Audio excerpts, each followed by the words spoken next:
लो आपके समक्ष फिर से उपस्थित हो गए हैं। आपसे जो किया गया वादा था वो निभा रहे हैं। आपके सामने हम लेकर आए हैं फिर सारे के सारे समास के एक एक करके सारे टाइप करेंगे। अपन सारे टाइपों को देखेंगे, सारे प्रकारों को देखेंगे। देखो, राहों से निकलना है, मंजिल तक जाना है। राहों से निकलना है, मंजिल को पाना है। उसके पहले रास्ते में संघर्ष का पैमाना है। तो ये संघर्ष का पैमाना जो है ना, बस उसी को बहुत कम करते हुए मंजिल तक हमें जाने की आवश्यकता है। आई बात समझ में? देखो, आज अपन फिर से स्टार्ट करने वाले हैं। हमें सीखना है समास, और समास के अंतर्गत मैंने आप लोगों को ये बताया था कि एक एक करके सभी चीजों को सविस्तार तरीके से देखेंगे और ये भी पता करेंगे कि चंद सेकंडों में किस तरीके से समास की पहचान की जा सकती है। सारी की सारी समास की पहचान की जा सकती है। बस मेरे साथ आप बने रहो, सारी समस्याएं आपकी खत्म कर दूंगा। देखो, सबसे पहले अपन को पढ़ना है अव्ययी भाव समास।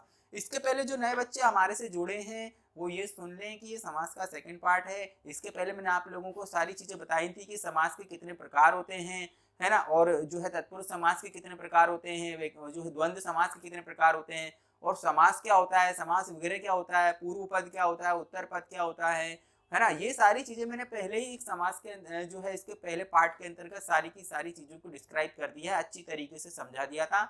अब देखो, अपन आगे की तरफ बढ़ेंगे। सबसे पहले अपन को पढ़ना अव्ययी भाव समास। देखो, अव्ययी भाव समास बहुत ही सिंपल होता है। इसकी पहचान क्या होती है? इसके अंतर्गत एक तो आपको क्या देखने को मिलेगा, अवयव। हमेशा इसके आगे कोई ना कोई अवयव आपको लगा रहेगा या उपसर्ग लगा रहेगा। अब इसकी पहचान आप चंद सेकंडों में कर सकते हो। अगर किसी भी समास के अंतर्गत आपको आ, प्रति, भर, यथा, अनु ऐसे उपसर्ग या ऐसे अवयव देखने को मिलेंगे तो वह क्या होगा? आपका अव्ययी भाव समास होगा। कौन सा समास होगा? अव्ययी भाव समास होगा। देखो, मैंने आपसे क्या कहा कि भाई किसी भी समास के अंतर्गत आपको यथा, प्रति, आ, भर, अनु, यथा, प्रति, आ, भर, अनु ऐसे शब्दों को अगर देखने को मिलेंगे, ऐसे उपसर्ग आपको, ऐसे अवयव अगर किसी भी समास के प्रारंभ में देखने को मिलेंगे तो वह कौन सा होगा? आपका समास अव्ययी भाव समास होगा। देखो, इसके उदाहरण किस तरीके से आएंगे। देखो, जैसे लिखा हुआ है प्रतिदिन, तो मैंने क्या कहा था कि प्रति आएगा तो कौन सा समास हो जाएगा? अव्ययी भाव। आ रहा है, आ जन्म मतलब कि जिसका जन्म ना हुआ हो, आ जन्मा, आ जन्म। जैसे कि अगर अपन बात करें तो भाई आ जन्म मतलब जन्म से लेकर यथा संभव। देखो, आ रहा है ना, देखो प्रति आ रहा है, आ जन्म आ रहा है, यथा संभव आ रहा है, अनुरूप, रूप के अनुसार, भर पेट, पेट भर के, आमरण, मरण तक। इसका क्या हो जाएगा? मरण तक। आई बात समझ में? मरण तक। भरसक, देखो ये आ रहा है भर। तो ये चंद सेकंडों में आप समास की पहचान कर सकते हो। क्या कर सकते हो? चंद सेकंडों में समास की पहचान कर सकते हो। जैसे प्रति हो गया, प्रतिदिन हो गया, आजन्म हो गया, यथासंभव हो गया, अनुरूप हो गया, भरपेट हो गया, आमरण हो गया, भरसक। अगर ऐसे उपसर्ग आपको अवयव देखने को मिलेंगे तो 100% क्या होगा? आपका अवयवी समास होगा। तो चंद सेकंडों का काम है दोस्तों, चंद सेकंडों का। लेकिन सबसे ज्यादा दिक्कत आपको कहाँ आएगी? जहां बच्चा गलत करके आएगा। मैंने क्या कहा था? तो मैं तो आपकी गलतियों को सुधारूंगा। आता तो आपको सब कुछ है, लेकिन गलतियां कहाँ करोगे वो मेरे को पता है। आई बात समझ? मैं तो आपकी सिर्फ गलतियों को सुधारूंगा। जहां आप गलती करोगे, देखो, तो आप सबसे पहले गलती यही करोगे आके कि भाई जैसे खंड खंड लिखा हुआ है तो आप इसमें कौन सा समास लगा के आओगे? द्वंद्व समास। क्योंकि बच्चे की मानसिकता यही है कि उसने ये रट्टा लगा रखा है कि जिस भी किसी शब्दों के बीच में योजक चिन्ह लगा दिखाई देगा उसको हम द्वंद्व समास के अंतर्गत लगा देंगे। भैया ऐसा नहीं होता, ऐसा नहीं होता भाई। देखो, आपके सामने अगर ये जो इस तरीके के आपके सामने अगर जो है समास देखने को मिलेगा जिसमें शब्दों की पुनरावृत्ति होगी, मतलब कि रिपीटेशन होगा, एक जैसे शब्दों की रिपीटेशन होगा, पुनरावृत्ति होगी, वे क्या कहलाएंगे? आपके अव्ययी भाव समास कहलाएंगे। जैसे क्या लिखा हुआ है, घर घर मतलब प्रत्येक घर, खंड खंड मतलब कि खंड के बाद खंड, जैसे गांव गांव मतलब कि प्रत्येक गांव, गली गली प्रत्येक गली। आई बात समझ में? जैसे कि लिखा हुआ बेलाग, अब बे आपका उपसर्ग है। आई बात समझ में? क्या है? आपका अवयव है, उर्दू फारसी का ये अवयव है। आई बात समझ में? तो ये किस तरीके का आपका समास हो जाएगा? अव्ययी भाव समास। अनुसार, देखो अनु आ गया, अनु आ गया ना, मैंने लिखा हुआ ना, देखो आ, प्रति, भर, यथा, अनु, ये सारे के सारे अवयव देखने को मिलेंगे तो ये कौन सा हो जाएगा आपका भाई अवयव भाव समास आएगा। जैसे भागम भाग आ गए, शब्दों की रिपीटेशन हो रही है तो ये कौन सा समास हो जाएगा आपका अव्ययी भाव समास। चंद सेकेंडों में पहचान लोगे जिसमें आपको उपसर्ग या ऐसे अवयव देखने को मिलेंगे, अव्ययी भाव समास है आपका। आई बात समझ में? वेरी सिंपल यार, बहुत ही सरल तरीके से आप लोगों को समझा दिया। देखो अब बात करते हैं अपन तत्पुरुष समास की। देखो तत्पुरुष समास के अंतर्गत मैंने आप लोगों को क्या बताया था कि भाई इसके अंतर्गत जो इसका पहला पद होता है वो क्या होता है आपका गुण होता है, और दूसरा पद क्या होता है आपका प्रधान होता है। दूसरा पद क्या होता है आपका प्रधान होता है। अब इसके अंतर्गत आपको चंद सेकेंडों में पहचान करना बता दूंगा मैं। क्या चंद सेकेंडों में पहचान करना बता दूंगा। उसके पहले छोटी छोटी सी चीज देख लो। देख इसके अंतर्गत मैंने आपको क्या लिखा हुआ है कि आपको क्या हो जाएगा इसके अंतर्गत ये विभक्ति अगर चिन्ह याद है, ये विभक्ति चिन्ह अगर आपको याद है तो आप चंद सेकेंडों में ये पता लगा लोगे कि ये कौन सा समास है। आई बात समझ में? इसके अंतर्गत आपको विभक्ति चिन्ह याद होना चाहिए। जैसे कर्ता ने कर्म को करण से संप्रदान के लिए अपादान से या द्वारा संबंध काकी के अपादान में पर ऊपर।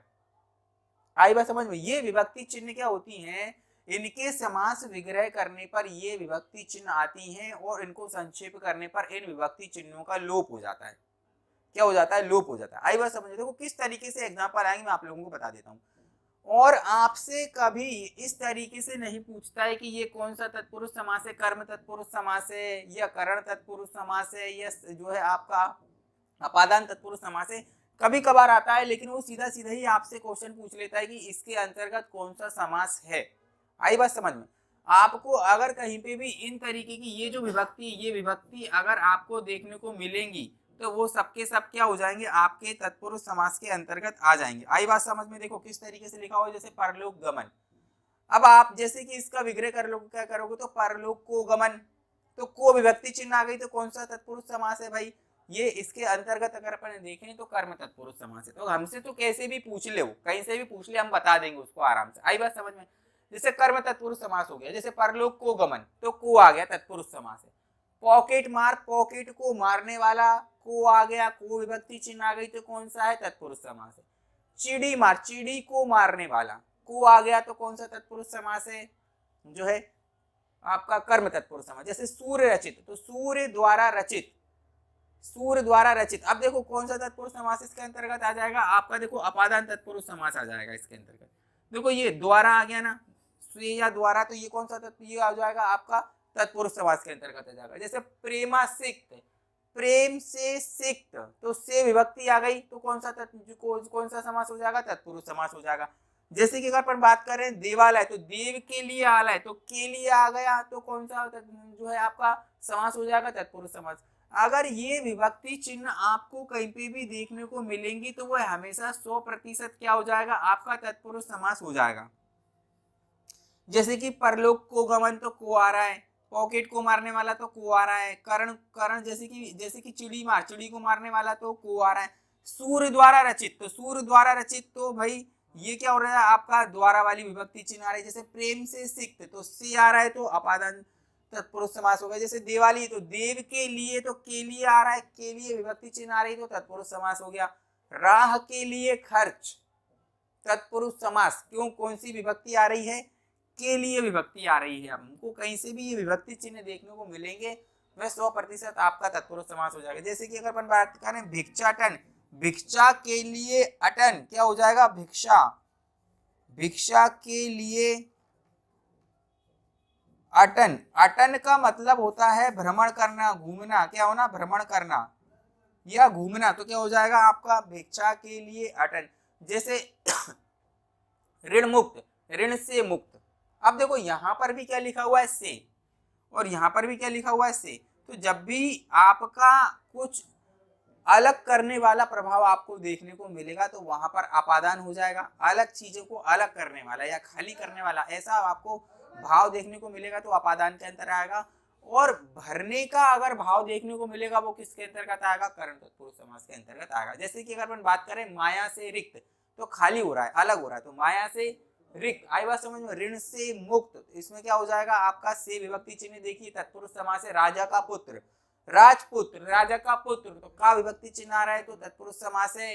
राजकन्या, राजा की कन्या तत्पुरुष समास है। हिमालय, हिम के लिए। आलय, भाई तत्पुरुष समास है। के लिए विभक्ति चिन्ह आ रही, आप बीती, आप पर बीती, पर विभक्ति आ रही है तो तत्पुरुष समास में। आत्मनिर्भर, आत्म पर निर्भर, पर विभक्ति चिन्ह आ रही है तो तत्पुरुष समास है। देखो किस तरीके से सारी चीजों को मैंने एक इंक्लूड करके आप लोगों को सब सारी चीजें सिखा दी। ये विभक्ति चिन्ह आपको दिखेंगी तो आप क्या करोगे, आप 100% ये पता लगा लोगे कि इसके अंतर्गत कौन सा समास है। आई बात समझ में? एक बार फिर से देख लो। देखो परलोक को गमन तो को आ रहा है, पॉकेट को मारने वाला तो को आ रहा है, चिड़ी को मारने वाला तो को आ रहा है भाई, सूर्य द्वारा रचित तो द्वारा आ रहा है। ये सारी विभक्ति चिन्ह देखने को मिलेंगी। प्रेम से सिक्त तो से आ रहा है, देव के लिए आलय, राह के लिए खर्च, भिक्षा के लिए अटन। आई बात समझ में? ऋण से मुक्त, माया से रिक्त, राज का पुत्र, राजा का पुत्र, राजकन्या, राज की कन्या, राजा की कन्या, हिम के लिए आलय, आप बीती, आप पर बीती और आत्मनिर्भर। ये सारी चीजें मैंने आप लोगों को तत्पुरुष समास के अंतर्गत बता दी है भाई। अब चंद सेकंडों में आप ये पता लगा लोगे कि ये किसका उदाहरण है आपका। बस ये विभक्ति चिन्ह देखना है आप लोगों को। आई बात समझ में? आइए अब अपन बात करते हैं द्वंद्व समास की। देखो द्वंद्व समास के अंतर्गत मैंने आप लोगों को पहले क्या बताया था, मैंने ये बताया था कि भाई इसके अंतर्गत दोनों ही पद क्या होंगे भाई, प्रधान होंगे भाई, दोनों ही पद क्या प्रधान होंगे। और इसके अंतर्गत मैंने आप लोगों को ये बताया है कि इसके अंतर्गत आपको एक तो योजक चिन्ह देखने को मिलेगा। क्या मिलेगा? एक तो योजक चिन्ह आप लोगों को देखने को मिलेगा। लेकिन हर एक शब्द में योजक चिन्ह आपको देखने को मिले ये भी हम कुछ कह नहीं सकते। कुछ ऐसे उदाहरण भी होते हैं जिनके अंतर्गत आपको योजक चिन्ह देखने को नहीं मिलेगा। जैसे कि मैंने यहाँ पर लिख दिया देवासुर। द्वंद्व समास से कई बार एग्जाम में आ चुका है, द्वंद्व समास से कई बार एग्जाम पे आ चुका है। देखो इसकी पहचान क्या है। देखो द्वंद्व का मतलब क्या होता है, युद्ध। और इसके मैंने आप लोगों को 3 प्रकार बताए थे। कौन कौन से प्रकार बताए थे? एक बताया था मैंने इतरेतर, दूसरा बताया था वैकल्पिक, और तीसरा बताया था मैंने समाहार। क्या बताया था मैंने? समाहार। आई बात समझ में? ये 3 चीजें मैंने आप लोगों को बताई थी, है ना। अब इसके अंतर्गत मैं आप लोगों से क्या बात करता हूं कि भाई इसके अंतर्गत इसकी जो पहचान होती है, एक तो ये पहचान होती है कि भाई इसका नाम से ही मैंने आप लोगों को क्या बताया कि द्वंद्व मतलब कि दोनों पद प्रधान होते हैं, इसलिए दोनों ही पदों की आपस में द्वंद्व होता है कि मैं प्रधान हूं या मैं प्रधान हूं। आई बात समझ में? इसलिए एक तरीके का द्वंद्व आपको देखने को मिलेगा दोनों ही शब्दों के अंतर्गत। नंबर 2 की अगर बात करें तो दोनों ही शब्द आपको एक दूसरे के विलोम देखने को मिलेंगे, मतलब कि उल्टे देखने को मिलेंगे, विपरीत देखने को मिलेंगे। देखो किस तरीके से। पहला मैंने आप लोगों को क्या बता दिया, दोनों ही पद प्रधान होंगे, दोनों ही पद का आपस में द्वंद्व होगा कि मैं प्रधान हूं, मैं प्रधान हूं। उसके बाद अगर अपन बात करते हैं, दोनों ही शब्द आपको अपोजिट देखने को मिलेंगे। जैसे कि यहाँ पर आपसे बात करूं, राधा और कृष्ण, राजा और रंग, पाप और पुण्य, गर्म और ठंडा, नर और नारी, राजा और प्रजा। तो इसके अंतर्गत जितने भी विग्रह होंगे और से होंगे, अथवा से होंगे या फिर या से होंगे। देखो किस तरीके से होंगे। देखो अगर अपन बात करें सुख दुख, तो सुख और दुख भी क्या हो जाएगा, एक तरीके के अपोजिट है। देश विदेश भी एक तरीके का अपोजिट है। 38 36 लिखा, इसकी क्या कहानी है? हर एक वीडियो में कोई ऐसी बातें बताता नहीं है भाई। 38 और 36। अब आप बोलोगे कि सर आप तो गलत पढ़ा रहे हो। क्यों पढ़ा रहे? क्योंकि ये जो 38 36 संख्यावाचक तो द्विगु समास के अंतर्गत आता है मेरे दोस्त, नहीं आते। यही तो सिखाना है, यही तो तुम गलती कराओगे। ये गलती मत करके आना, और यही गलतियों को सुधारने की कोशिश कर रहा हूं कि जहां पर तुम गलती करोगे उसी को सुधार दूं, तो तुम क्या हो जाओगे, एकदम निपुण हो जाओगे। अपनी गलतियों को सुधार लेंगे। कहते हैं ना कि भाई पढ़ते तो सब हैं, सब पढ़ते हैं, सबको सरकारी नौकरी चाहिए, लेकिन सिलेक्ट वही व्यक्ति होता है जो अपनी गलतियों को सुधार कर आगे बढ़ जाता है।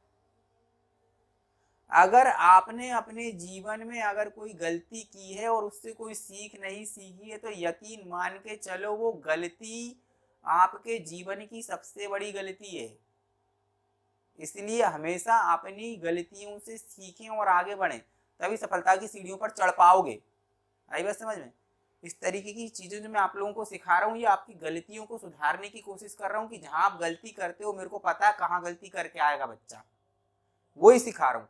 अब देखो मैंने आप लोगों को क्या बताया, जैसे देश विदेश अपोजिट होंगे, लेकिन कहीं पर अगर 38 लिखा है मेरे दोस्त, इसका मतलब ये है ये किससे मिलकर बना हुआ है, 8 और 30। 36, 6 और 30। अब एग्जामिनर क्या करेगा, आपको पहले 30 दे देगा, उसके बाद 6 दे देगा, या पहले 30 दे देगा उसके बाद 8 दे देगा। तो गलत है, पहले आपको लगाना है जो भी संख्या पहले हो वही संख्या आपको पहले लिखना है। 8 और 30 38, 6 और 30 38। अब एक बात और सुन लो, इसके अंतर्गत 1 से लगाकर 9 तक की संख्याएं नहीं आएंगी। 1 से लगाकर 9 तक की और 10 तक की संख्या किसके अंतर्गत आएंगी, द्विगु समास के अंतर्गत आएंगी। और जो संख्याएं दो संख्याओं से मिलकर बनी होंगी वो किसके अंतर्गत आएंगी, 36 हो गया, 38 हो गया, 72 हो गया, ऐसी संख्याएं अगर आपको देखने को मिलेंगी वह उसके अंतर्गत आएंगी, आपके द्वंद्व समास के अंतर्गत आएंगी। और 1 से लेके 9 तक की द्विगु समास के अंतर्गत आएंगी। द्विगु समास इसके बाद हम पढ़ेंगे तो सारी समस्याओं का समाधान वहां पर भी हो जाएगा। उसमें जैसे भाई आपका आता है त्रिवेणी आता है, चौराहा आता है, नवरत्न आता है, सप्त सिंधु आता है, अठन्नी आता है, चवन्नी आता है, द्विवेदी आता है, त्रिवेदी आता है, चतुर्वेदी आता है, ये सब द्विगु में आ जाएंगे 1 से लेकर 9 तक के। बाकी के सब किस में आ जाएंगे, आपके द्वंद्व समास में। जैसे कि अगर मैंने यहाँ पर लिख दिया हाँ या ना, या तो हाँ होगी या तो ना होगी।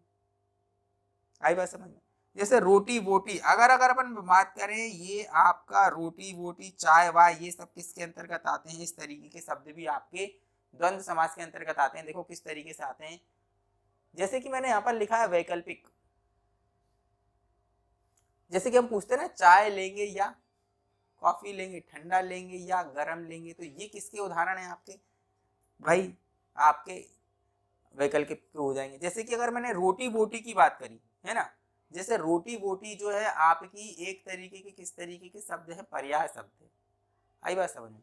तो ये सारी चीजें इस तरीके के जो शब्द आपको देखने को मिलेंगे, रोटी वोटी हो गई या चाय वाय हो गई, ये सारे शब्द भी आपको क्या देखने को मिलेंगे अगर इस तरीके के शब्द, ये भी आपके किसके अंतर्गत आएंगे, द्वंद्व समास के अंतर्गत। द्वंद्व समास की पहचान क्या बता दी, एक तो दोनों में द्वंद्व होगा, अपोजिट होंगे। आई बात समझ में। योजक चिन्ह आपको देखने को मिलेगा। आप सबसे ज्यादा क्या पूछा जाता है आपको, देवासुर। तो देवासुर आपका जो एग्जाम में कई बार आता है, इसका समास वगैरह क्या हो जाएगा, देव और असुर हो गए, एक दूसरे के विलोम हो गए।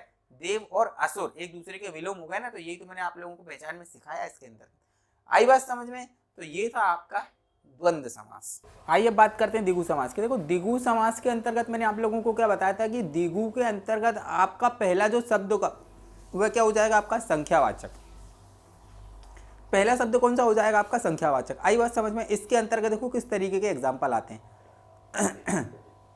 नवग्रह, 9 ग्रहों का समूह। अब इसके अंतर्गत आपको अंत में आपको समूह देखने को मिलेगा या समाहार शब्द देखने को मिलेगा। देखो किस तरीके से आएंगे इसके एग्जाम्पल, नवग्रह 9 ग्रहों का समूह या 9 ग्रहों का समाहार, 4 राहों का समूह चौराहा, त्रिवेणी 3 वेणियों का समूह, वेणी मतलब धारा, 3 धाराओं का समूह, त्रिभुवन 3 भवनों का समूह, नवरत्न 9 रत्नों का समूह, सप्त सिंधु 7 सिंधुओं का समूह, त्रिलोक 3 लोकों का समाहार, त्रिकोण 3 कोणों का समूह, पंचवटी 5 वटों का समूह। तो देखो इसके अंतर्गत मैंने आप लोगों को क्या बता दी, सारे के सारे क्या हैं, आपके संख्यावाचक हैं। 9 आ रहा है, 4 आ रहा है, 3 आ रहा है, 3 आ रहा है, 9 आ रहा है, 7 आ रहा है, 3 आ रहा है, 5 आ रहा है। आई बात समझ में। तो इसमें सारे के सारे मैंने आपको क्या बताया कि जो प्रथम पद क्या होगा, आपका प्रथम पद जो है आपका संख्यावाचक होगा और 1 से लगाकर 9 तक की प्रायः संख्या इसके अंतर्गत देखी जाएंगी। मतलब 99% जो संख्याएं आती हैं द्विगु समास के अंतर्गत वह 1 से लगाकर 9 तक की जो संख्याएं आएंगी वही आएंगी, क्योंकि दशानन तो आपका चला जाएगा बहुव्रीहि समास में। आई बात समझ में। ये देखो एक बहुत ही शानदार ट्रिक आपको बता दूंगा, ऐसी ट्रिक बताऊंगा आप लोगों को अभी जब समास हो जाएंगे ना, कि भाई आपके जो नंबर सिस्टम वाले जितने भी आपके डाउट है ना, सब समस्या का समाधान हो जाएगा। 1 अनन काय में जाएगा, 5 अनन काय में जाएगा, 36 काय में जाएगा, 38 काय में जाएगा, द्विवेदी त्रिवेदी चतुर्वेदी सब काय में जाएंगे। ये सब समस्या का समाधान कर दूंगा, 1 सेकेंड में कर दूंगा। आई बात समझ में। इसके पहले मैंने आप लोगों को क्या बताया था कि भाई 38 36 आ जाएगा तो किस में जाएगा, द्वंद्व में। मतलब 1 से लगाकर 9 तक की संख्याएं आएंगी आपकी द्विगु में, और उसके बाद जो दो संख्याओं से मिलकर एक संख्या बनी होगी जैसे 36 38 72, ये आ जाएगा आपका द्वंद्व समास के अंतर्गत। दोनों ही पद उसमें क्या रहेंगे, प्रधान रहेंगे। ये सारी चीजें मैंने आप लोगों को डाउट एकदम आपकी गलतियों को सुधार दिया, ठीक है। देखो कर्मधारय समास के अंतर्गत अगर अपन बात करें, कर्मधारय समास में मैंने आप लोगों को दो चीजें बताई थी, जो आपको मैंने चार्ट बनवाया था उसके अंतर्गत मैंने आप लोगों को ये बताया था कि भाई कर्मधारय में एक तो होता है आपका विशेष्य और एक होता है आपका विशेषण। तो जिसमें विशेषण और विशेष से आपको देखने को मिलेगा, मतलब कि विशेषता बताई जाएगी आपकी, और एक होता है आपका उपमेय और उपमान देखने को मिलेगा। आई बात समझ में, ये दोनों चीजें आपको देखने को मिलेंगी। कहने का आप सीधा सीधा आप लोगों को समझा देता हूँ। इसके अंतर्गत जो भी समास आएंगे उसमें किसी ना किसी चीज की विशेषता बताई जाएगी, किसी व्यक्ति की विशेषता बताई जाएगी, या किसी वस्तु या व्यक्ति की तुलना की जाएगी। क्या की जाएगी, तुलना की जाएगी। आई बात समझ में, किसी व्यक्ति की तुलना किसी वस्तु से की जा सकती है, जैसे चांद सितारों की तुलना की जा सकती है। जैसे कि अगर अपन बात करें कि जो है आपका विशेषण की बात की जा सकती है, किसी चीज़ की विशेषता बताई जा सकती है। आई बात समझ में। जैसे कि मैंने आपसे कहा कि भाई ये अपन कहते हैं ना कि जनरली जब अपन किसी व्यक्ति को देखते हैं तो कहते हैं कि अरे यार वो भाई एकदम सलमान खान जैसा दिख रहा है। आई बात समझ में, अरे ये भाई तो एकदम जॉन अब्राहम सरी का दिख रहा है, डोले शोले इसके देख रहा है एकदम जॉन अब्राहम सरी का दिख रहा है। तो इसके अंतर्गत वही चीज़ है भाई, इसमें तुलना की जाएगी और विशेषता बताने का काम किया जाएगा। जैसे कि आप अगर अपन बात करें, आप कोई मिर्ची को देखते हो और उसको खा लेते हो, बोलते अरे बहुत बहुत भयंकर तीखी है, या अपन बोलते हैं कि ये लाल मिर्च है, तो मिर्च की विशेषता बताई जा रही है। आई बात समझ में इसके अंतर्गत। तो पहली से जो चीज़ मैंने आप लोगों को समझाई वो यही चीज़ समझाई है कि इसके अंतर्गत देखो एक विशेषता बताई जाएगी या किसी चीज़ की तुलना की जाएगी। देखो किस तरीके से, कनक लता तो क्या हो जाएगा, कनक सी लता।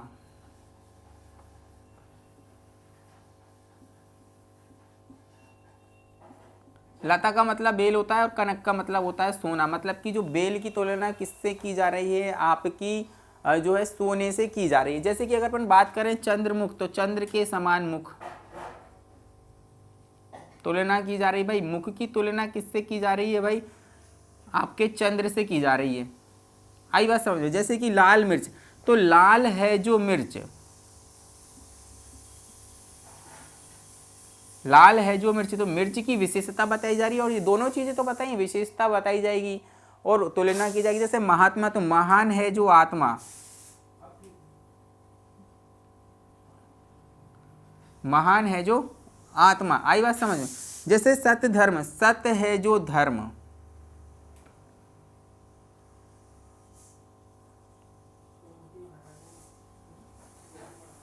सत्य है जो धर्म। तो यहां पर अपन ने क्या देखा है कि एक तो विशेषण विशेष हो गई है, और एक क्या हो गया है आपका जो है अपन बात करें उपमेय और उपमान की तुलना की गई है। और ये सारी की सारी चीजें अब आप देखते से ही चंद सेकंडों में पता लगा सकते हो कि ये किस तरीके का आपका उदाहरण है। आई बात समझ में।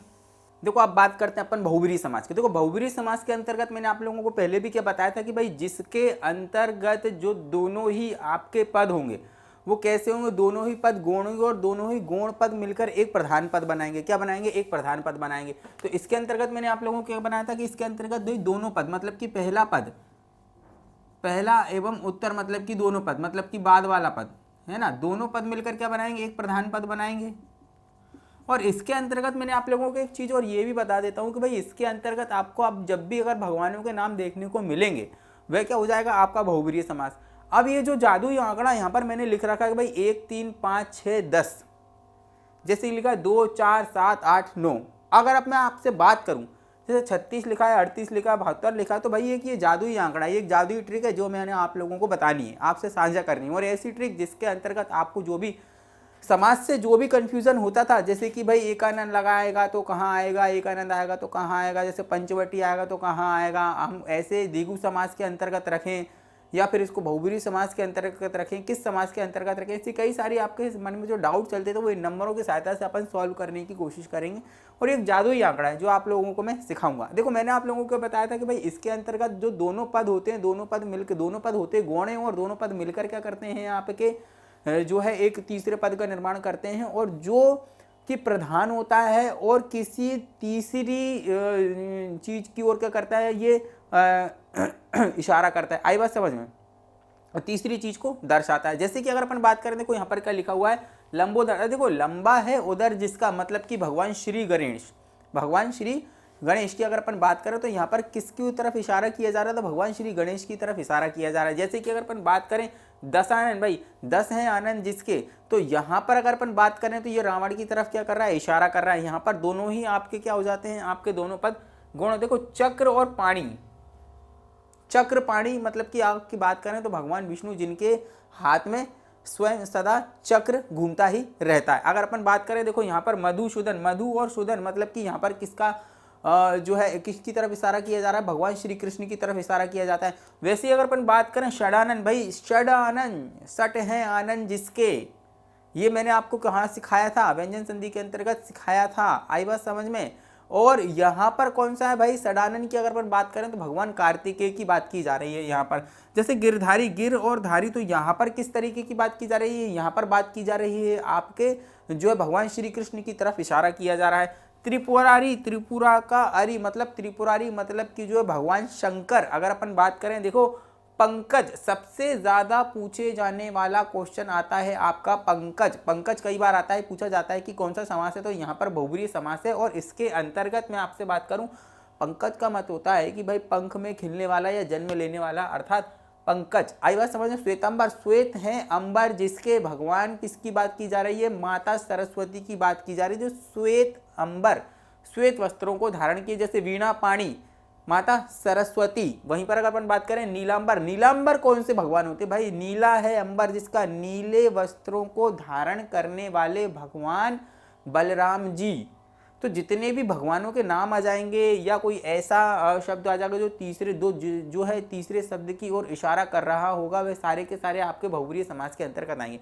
अब देखो 1 3 5 6 10 ये संख्या क्या है, यही तो इस राज से पर्दा उठने वाला है, यही राज तो आपसे साझा करने वाला हूं मेरे दोस्त। देखो 1 3 5 6 और 10 से अगर कोई समास आएगा, 1 3 5 6 और 10 से कोई भी भगवान के नाम आएंगे तो निश्चिंत कहां लगा देना आप, कहां लगा दोगे आप, बहुब्रीहि समास में। कहां लगा दोगे, बहुब्रीहि समास में। आई बात समझ में, कहां लगा दोगे, बहुब्रीहि समास में। देखो किस तरीके से, एकानन, त्रिपुरारी, त्रिपुरारी। अब आप बोलोगे कि भाई त्रिपुरारी, अगर आप त्रिपुरारी आती है तो भगवान आपने तो हमको ये सिखाया था कि ये जो है जितने भी संख्यावाचक आपके आएंगे वो किसके अंतर्गत आएंगे, आपके द्विगु समास के अंतर्गत आएंगे। यही तो है, यही तो जादुई आंकड़े हैं जो आप लोगों को सिखाना है। संख्यावाचक के अंतर्गत नहीं आएगा, त्रिपुरारी है जरूर लेकिन भगवान का नाम है, तो 1 3 एकानन हो गया, त्रिपुरारी हो गया, पंचानन हो गया, पंचानन।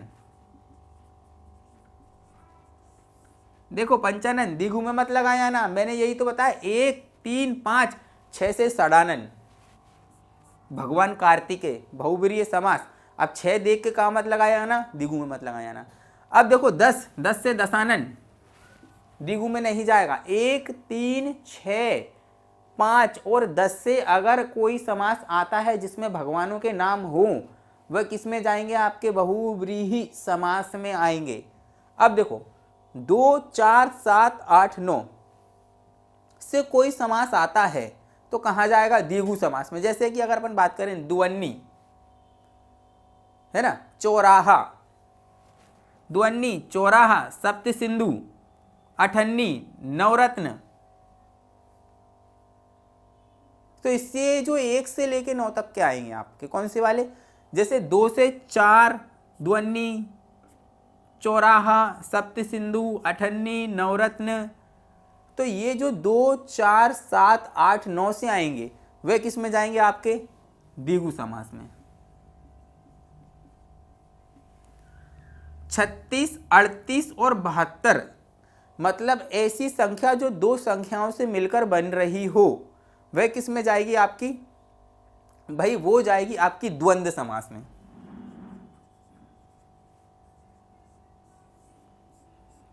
किस में जाएगी, आपकी द्वंद्व समास के अंतर्गत जाएगी। तो ये था एक जादुई आंकड़ा जो आपको कहीं आज तक देखने को नहीं मिलेगा। संख्याओं के माध्यम से आपको 3 समास बताए हैं मैंने, आई बात समझ में। इसलिए ऐसे ही शानदार शानदार हिंदी के वीडियो देखने के लिए आप संपूर्ण एकेडमी के यूट्यूब चैनल को ज़रूर से ज़रूर सब्सक्राइब कर लेना मेरे दोस्त, ठीक है, और बेल आइकॉन को ज़रूर से ज़रूर प्रेस कर लेना। आई बात समझ में। तो फिर अपन मिलते हैं नेक्स्ट वीडियो में नेक्स्ट टॉपिक के साथ। जब तक के लिए जय हिंद, धन्यवाद।